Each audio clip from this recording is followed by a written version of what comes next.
খুব ভালো করে ভাইজান ভাইজান ভাইজান করুন, যা করার সে করে দিয়েছে। অত্যন্ত গুরুত্বপূর্ণ কয়েকটি খবর বিষয় আমি তুলে ধরছি আজকের আমার এই প্রতিবেদনে। দেখুন, গতকাল ঘোষণা হয়েছে রাজ্য সরকারের পক্ষ থেকে যে ইউনিফর্ম সিভিল কোড বা ইউসিসি চালু হচ্ছে রাজ্যে। এবং এই মনে রাখা দরকার, ইউসিসি প্রসঙ্গে রাজ্যের বিজেপির রাজ্য সভাপতি শ্রমিক ভট্টাচার্য দ্ব্যর্থহীন ভাষায় বলেছেন যে এটা আমাদের নীতিগত সিদ্ধান্ত, আদর্শগত সিদ্ধান্ত। আর আমাদের বলতে এখানে উনি বোঝাতে চেয়েছেন আরএসএস এর। যাই হোক, এই ইউসিসির মধ্য দিয়ে হিন্দু কোডের কি হবে, হিন্দু আইনগুলোর কি হবে, সেই বিষয়ে আমি একদিন পুরোপুরি ইউসিসি বিষয়টা আপনাদের জানাবো। কিন্তু আজকে যে বিষয়টা আমার গুরুত্বপূর্ণ সেটা হচ্ছে যে এই যে মুসলমানদের ওপর যে আইনগুলো প্রয়োগ হচ্ছে, যে প্রয়োগের ফলে উদ্বাস্তু ভাইরা অত্যন্ত আনন্দিত হয়েছিলেন, উদ্বাস্তু হিন্দুরা বগল বাজাচ্ছিলেন, তাদের প্রসঙ্গে তাদের ভয়াবহতাটা আরো কতটা বড় সেটা আমি জানাবো আমার এই বক্তব্যের মধ্যে দিয়ে। আপনারা জানেন যে আমি বছর কয়েক ধরে বলছি, বিশেষত 2 বছর ধরে বলছি যে ওয়াকআপ 80% চলে গেছে। ওয়াকআপের প্রায় সমস্ত সম্পত্তি 80% সম্পত্তি চলে যাবে। ওয়াকআপ চলে যাওয়া মানে ওয়াকআপ সম্পত্তির উপর তৈরি হওয়া কবরস্থান, তৈরি হওয়া মাদ্রাসা মক্তব, তৈরি হওয়া মসজিদ, এগুলো বিপদের মধ্যে পড়েছে আইনত। যে কথাটা মুসলিম নেতারা, বিশেষ করে নওশাদ সিদ্দিকী এবং হুমায়ুন কবির আপনাদের জানায়নি। এবার এটার আজকের কি এফেক্টটা দেখুন। এই যে ইসলাম ধর্মাবলম্বীদের যে প্রার্থনা ঘর, মসজিদ থেকে যে আজানের সুর, এই আজানের মূল বক্তব্য সেটা কিন্তু অন্য। সেটা হচ্ছে একতাবদ্ধ হওয়া। যুগ যুগ ধরে আজানের শব্দধ্বনি শুনলেই আশপাশের সমস্ত জায়গায় মসজিদকে কেন্দ্র করে যে সমাজগুলো গঠিত হয়, যে মহল্লাগুলো তৈরি হয় মুসলমানদের, 5 ওয়াক্ত নামাজ আজানের শব্দ শুনে তারা কিন্তু নামাজ পড়তে আসেন, একত্রিত হন।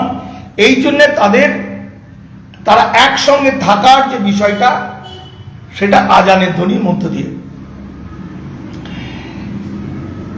ফলে গত 2 দিনের মধ্যে আপনারা জানতে পেরেছেন আর আজান দেওয়া যাবে না মাইকে, অর্থাৎ আজানের শব্দধ্বনি আর আশপাশের গ্রামের মানুষকে শোনানো যাবে না।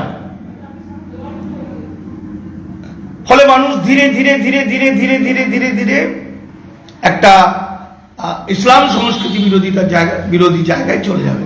বিরোধী না হোক, যে তারা কিন্তু আস্তে আস্তে আস্তে আস্তে মসজিদে যাওয়ার অভ্যাসটা তাদের কমে যাবে। এবার গতকালকে আপনারা দেখেছেন এটা কিন্তু পুরোপুরি আইন অনুসারে হচ্ছে। 1950 সালে ভারতের যে আইন, সেই আইন অনুসারেই হচ্ছে। তাহলে পড়ে থাকলো কি, আজান যদি প্রার্থনা মসজিদে না হয় বা কম হয়। এবার দেখুন, গতকালকের যে একটা খবর, যেটা আইন অনুসারে, সংবিধান অনুসারেই হয়েছে। বিজেপি কিন্তু কোনোটা সংবিধানের বাইরে করছে না। সংবিধানে যা কিছু লেখা আছে সেগুলো আপনারা সবাই জানেন না, আমরা জানি না। আপনাদের মনে আছে 2025 সালে কি 24 সালে আমাদের দেশের 72তম আইন পরিষদ প্রতিটি মোবাইলে একটা নোটিফিকেশন জারি করেছিলেন যে কারা ইউনিফর্ম সিভিল কোডের বিরুদ্ধে। তো আমার খুব কষ্ট হয়েছিল, আমরা মাত্র কয়েকজন তার বিরোধিতা করেছিলাম, কিন্তু বাংলার মুসলমানরা কোনো বিরোধিতা করেনি। বিশেষ করে নৌশাদ সিদ্দিকী তো তার পক্ষেই ছিল। এই ইউসিসির মধ্যে দিয়ে উঠে যাবে মুসলিমদের শরীয়তি আইন, উঠে যাবে মুসলিম পার্সোনাল ল বোর্ডের মতে নামাজ, আজান, জাকাত, রোজা ইত্যাদি। নামাজ যে ধীরে ধীরে ধীরে ধীরে উঠে যাবে সেটা তো আজানের বিষয়টা থেকেই আপনারা অনুভব করতে পারছেন। এই আইনের মধ্যে দিয়ে উঠে যাবে মুসলমানদের পারিবারিক এবং বৈবাহিক আইন। যেমন মায়ের পেটে ভাই বোন বাদে খুড়তো পিস্তত জেঠতো ভাই বোনের মধ্যে যে মাস্ততো ভাই বোনের মধ্যে যে বিয়ে, এই বিয়েটা উঠে যাবে, এটা বেআইনি হয়ে যাবে। এটা কিন্তু ফৌজদারি আইন নয়, দেওয়ানি আইন। ফৌজদারি আইন হওয়ার পরই ওটা লাগু হয়ে যায়, কিন্তু দেওয়ানি আইন লাগু হতে বছরের পর বছর লাগে। তার মানে আজকে যে আইনটা হবে সেই আইনটা কিন্তু ইমপ্লিমেন্ট হতে হতে বেশ কিছুদিন লাগবে। ফলত এই যে ইউসিসি স্টার্ট হয়ে যাচ্ছে সেটা আপনারা বুঝতে পারছেন, একটু অনুভব করলেই বুঝতে পারবেন যে আজানের ধ্বনি মাইক বাজানো থেকে সেটা একটা অর্থ পাওয়া যাচ্ছে। আর একটা জিনিস দেখুন, এই যে কুরবানিতে পশু বলি, এই কুরবানির পশু বলিটায় উঠে যাচ্ছে, এমন কিছু আইন করছে যে আইনের মধ্য দিয়ে আপনারা আর কুরবানিতে পশু বলি দিতে পারবেন না। এই যে বলেছে যে 14 বছরের বেশি যে সমস্ত গরু, মহিষ বা এইসব উটের বয়স তাদের কুরবানি করা যাবে, এই 14 বছরটাকে ঠিক করবে। তাহলে 14 বছর মানে তার জন্ম সার্টিফিকেট হতে হবে। তাহলে আজকে যে গরুগুলোর জন্ম হবে সেই গরুকে 14 বছর হিসাব করা যাবে যদি সার্টিফিকেট থাকে। ফলে এইভাবে এরা গোহত্যা নিষিদ্ধ করল। এবার চলে আসুন মক্তব মাদ্রাসার কথা। গত 2-3 দিন আগের যে ঘটনা, যে সরকারের নোটিশ, যেগুলো আনরেজিস্টার্ড মাদ্রাসা সেগুলো বাতিল। তাহলে আনরেজিস্টার্ড মাদ্রাসার সংখ্যা অসংখ্য। তাহলে আনরেজিস্টার্ড মাদ্রাসা পুরোপুরি বাতিল হয়ে যাবে, আর পুরনো যে মাদ্রাসা সেই মাদ্রাসাগুলো ওয়াকফ আইনের মধ্যে দিয়ে সেগুলো বন্ধ হয়ে যাবে। এই দুটো গেল। এরপরে এসে গেল লক্ষ লক্ষ মানুষকে ডিলিট করে দেওয়া হলো, অর্থাৎ তারা নাগরিক কি বেনাগরিক এই পেন্ডুলামের মতো ঝুলতে থাকলো। আমি বারবার বলেছি এটা ঘর ওয়াপসি প্রজেক্ট, অর্থাৎ ইসলাম সংস্কৃতিকে ধ্বংস করে হিন্দু করা। যেহেতু আমাদের ভারতবর্ষের বেশিরভাগ মুসলমান, পশ্চিমবঙ্গের বেশিরভাগ মুসলমান ধর্মান্তরিত, তাই পূর্বের অবস্থায় তাদের ফিরে যেতে হবে, ঘর ওয়াপসি। এই যে আপনারা ভাবছেন যে ইউসিসির মধ্যে দিয়ে তো খুব ভালো কথাই বলেছে, লিভ টুগেদার থাকা যাবে না, মানে বিয়ে ছাড়া একসঙ্গে থাকা যাবে না, সবাই খুশি হবেন। কিন্তু বিয়ে ছাড়া কে একসঙ্গে থাকে কি করে বুঝবে? অর্থাৎ প্রেম করা খুব কঠিন হয়ে যাবে। ফলে একে একে ওই যে আমাদের বিজেপির যে রাজ্য সভাপতি শ্রমিক বাবু বলেছেন, যথার্থ বলেছেন যে এটা আমাদের আদর্শ নীতি। হ্যাঁ, 1950 সালে বাবা সাহেব আম্বেদকর হিন্দু কোড লোকসভায় জমা দেওয়ার পর সেই নিয়ে হিন্দুত্ববাদী রাষ্ট্র নেতারা, কি শ্যামাপ্রসাদ মুখার্জি, কি কংগ্রেসের ভিতরে থাকা মদন মোহন মালব্য, জেপি নায়ার, রাজেন্দ্র প্রসাদ, বল্লভভাই প্যাটেল প্রচন্ড বিরোধিতা করেছিল, যে কারণে তিনি বাবা সাহেব আম্বেদকর পদত্যাগ করতে বাধ্য হয়েছিলেন। যদিও সেই হিন্দু কোডকে 1956 সালে আইনে রূপান্তরিত করেছিল জওহরলাল নেহেরু। ফলে সবচেয়ে বিরোধের জায়গা হচ্ছে হিন্দু কোডও কিন্তু ধীরে ধীরে উঠে যাবে। তাহলে আপাতত আমরা মুসলমানদের কি কি হবে তা স্পষ্ট দেখে দিতে পারলাম বা বুঝতে পারছি যে নামাজ, আজান, জাকাত, রোজার উপর বড় আঘাত নেমে আসবে, মসজিদ ধ্বংস হয়ে যাবে। কারণ বেশিরভাগ মসজিদ ওয়াকআপ আইনে ওয়াকআপ বা ইউজার যেগুলো সেগুলো বাতিল হয়ে যাবে, যেগুলো পর্যন্ত দলিল দস্তাবেজ নেই, রেকর্ডেড নয়, যেগুলো সংখ্যা 200-300 বছর আগেকার। আর মক্তব মাদ্রাসা গোরস্তা মাদ্রাসাগুলো বাতিল হবে, যেগুলো পুরনো ওয়াকআপ সম্পত্তির মধ্যে, আর যেগুলো নতুন সেগুলো রেজিস্টার হবে না, সেগুলো বাতিল হয়ে যাবে।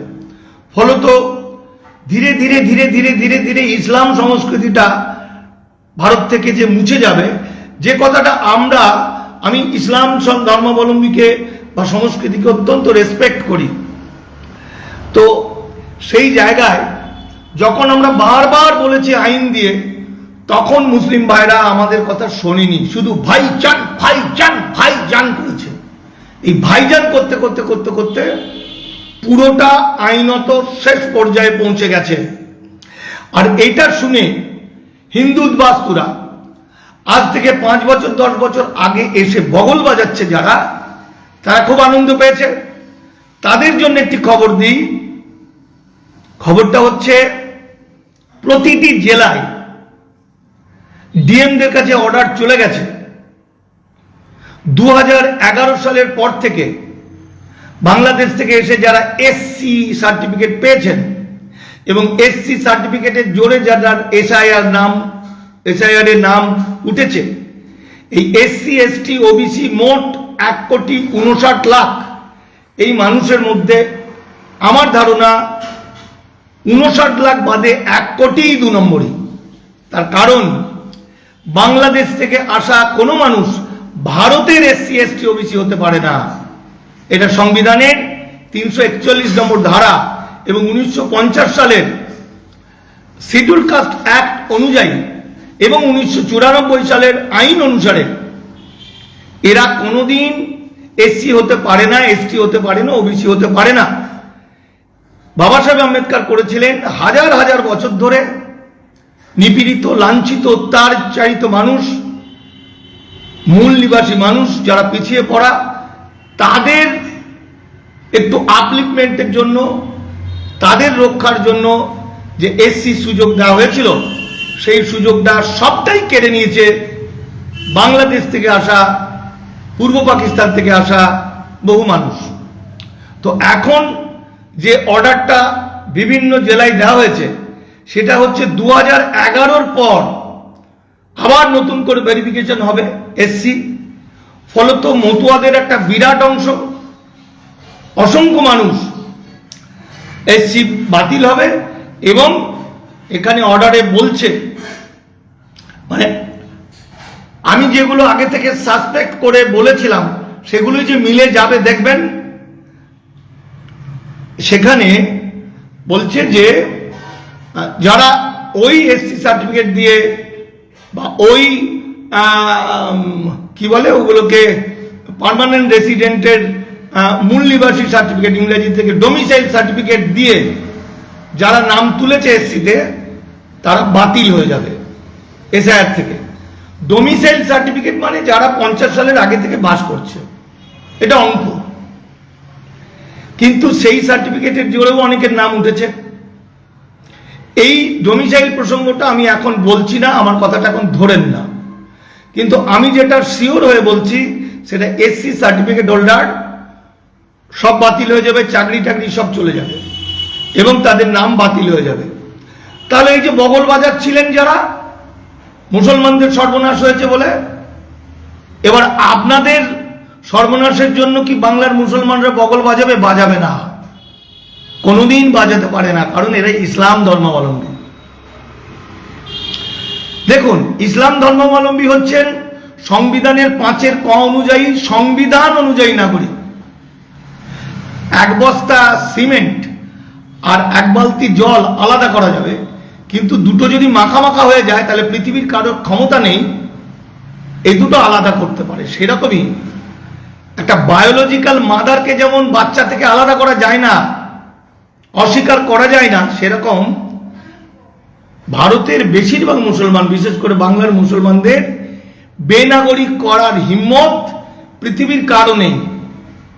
বেআইনিভাবে জোর করে কিছুদিনের জন্য কষ্ট দেওয়া যেতে পারে, কিন্তু বাস্তবে তারা নাগরিক নাগরিক নাগরিক, কারণ তাদের কাছে 1952 সালের ভোটার তালিকায় পূর্বপুরুষের নাম আছে, অথবা 1948 সালের আগের দলিল আছে, অথবা সাক্ষী সাবত দিয়ে তারা প্রমাণ করতে পারবেন। এখন প্রশ্ন হচ্ছে, আমার রাজ্যের বেশ কিছু নেতা মন্ত্রী এমএলএ এমপি আছে, এই যে এসসি সার্টিফিকেটের যে বিষয়গুলো চলছে, নোটিফিকেশন বিভিন্ন জেলা অফিসগুলো পৌঁছে গেছে, সেখানে তারা ধরা পড়বে তো? প্রশ্নটা এখানে। আর একটা কথা, 2011 পরে যারা এসছে তাদের ধরেই কি ছেড়ে দেবে, নাকি আইনটা প্রয়োগ করবে বিজেপি সরকার? আইনে কিন্তু বলছে বাংলাদেশ থেকে যদি 1971 সালের পরে যে এসছে তারও এসটি ওবিসি হওয়ার অধিকার নেই। এমনকি পূর্ব পাকিস্তান থেকে আসা মানুষ যাদের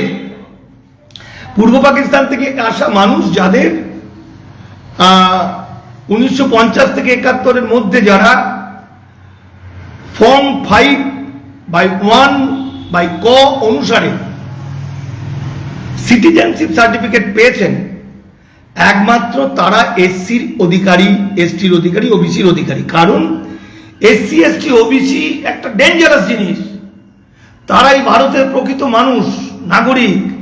তাদের মুখের আহার যারা কেড়ে নিয়েছে, এটা কিন্তু ভয়ঙ্কর শাস্তির মূলক। আর একটা মানুষ এসসি কি এসটি কি ওবিসি কিভাবে বোঝা যায়? বোঝা যাবে 1950 সালের আগের দলিলের মধ্যে লেখা থাকতো জাতি, ব্রাহ্মণ, কায়স্থ, ক্ষত্রিয়, কৈবর্ত, বাগদি, মতুয়াদের যেমন নমশূদ্র ইত্যাদি। 50 সালের পর থেকে সেটা আর দলিলে লেখা হয় না, 50 সালের পর থেকে হিন্দু লেখা হয়। ফলত 5 নম্বর ফর্ম 5 অনুযায়ী যারা সিটিজেনশিপ পেয়েছে, তার মানে দেশ ভাগের পরপরই পেয়েছে। 60, 70,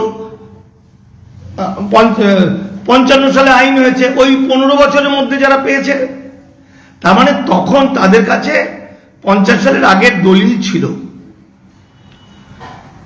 সেই কারণেই তারা পেয়েছে। মোট কথা, ভারতের এসসি, ভারতের এসটি, ভারতের ওবিসি ভারতেরই, বাংলারই, পশ্চিমবঙ্গেরই, কোনো বাইরে থেকে এলে হবে না। এবং সেই কাগজ নিয়ে যারা নাম তুলেছে তারা বিপদে আছে। ফলত এই ভয়াবহ দিন, এই সবটাই কিন্তু আইন মাফিক। আমরা মামলা করেছি, এই যারা এসসি সার্টিফিকেট নিয়ে ভোটে দাঁড়িয়েছে এবং নেতা মন্ত্রী হয়েছে, তারা কি আদৌ এসসি? না, হতে পারে না, হতে পারে না, হতে পারে না, হতে পারে না, আইন বলছে না। ফলে মুসলিমরা তাদের নামাজ, আজান, জাকাত, রোজা, বিয়ে ইত্যাদি ইত্যাদি শরীয়তে আইন বিপদের মধ্যে পড়বে, উঠে গেলেও তারা কিন্তু ভারতে বাঁচতে পারবে।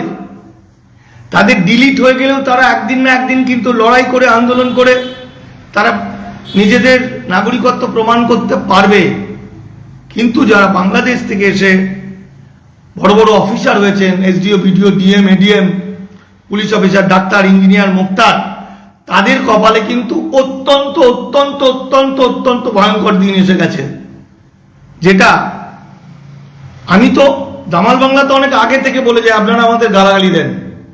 গত 2-3 দিন আগে বিজেপি সরকার তৈরি হওয়ার সঙ্গে সঙ্গে বিজেপির মন্ত্রী, এসসি এসটি ওবিসি এবং আমাদের সংখ্যালঘু সেলের যে মন্ত্রী ক্ষুদিরাম টুডু কিন্তু বলেছিলেন যে কথা, সেই কথা অনুযায়ী কিন্তু কাজ শুরু হয়ে গেছে গোটা বাংলায়। নমস্কার। উদ্বাস্তুরা আমাদের কথা শোনে না, গালাগালি দেয়, ফলে তাদের নিয়ে আমি আর কিছু বলছি না। এসসিতে, সিএতে যারা আবেদন করেছে তারা বিপদে পড়বে, কারণ এসসি বালা সিএতে আবেদন করা মানুষ বিপদে। সিএর মাধ্যমে যাদের নাগরিকত্ব দেওয়া হয়েছে তাদের পরিবার লিখে দেওয়া হয়েছে, মা বাংলাদেশি, বাবা বাংলাদেশি, বউ বাংলাদেশি, ফলে পুরো ফ্যামিলি ট্রিটা ধরা হচ্ছে। এনআরসিতে পুরো পরিবার ধ্বংস হয়ে যাবে।